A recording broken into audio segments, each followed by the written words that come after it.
Brahma and Vishnu disagreed. One believed that creating life was the highest act. The other said it takes more strength to sustain what's already been created. They spoke calmly, but neither stepped back.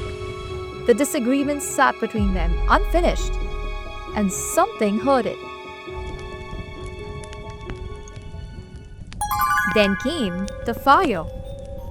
It rose without warning, straight through the sky, down into the earth. Endless, blazing, still. No voice spoke, no instruction was given.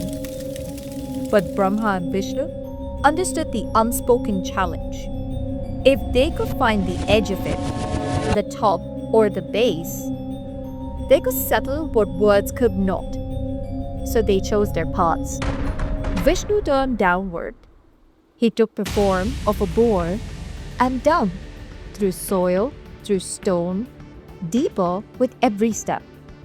But no matter how far he went, the base never came. He returned and looked toward the fire.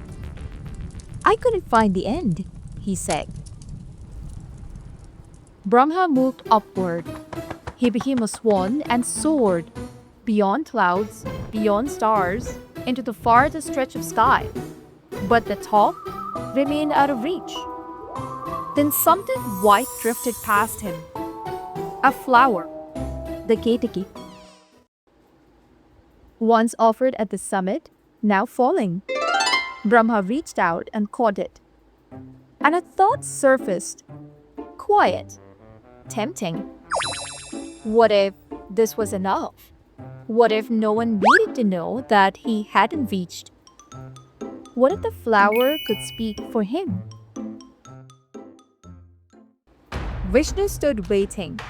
Brahma returned, holding the ketaki flower.